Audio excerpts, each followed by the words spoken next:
Want to add friends on Roblox using your Android phone? I'll show you how step by step. Let's begin.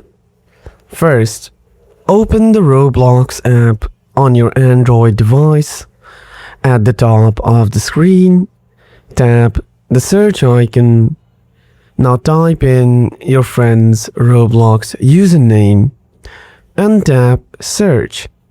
From the results, tap on your friend's profile to open it. On your friend's profile page, tap the Add Connection button.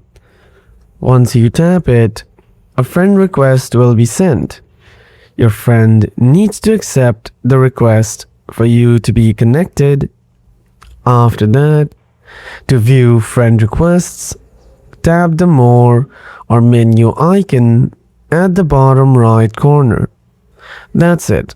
Like, subscribe, and turn on notifications for more Roblox tips. See you next time.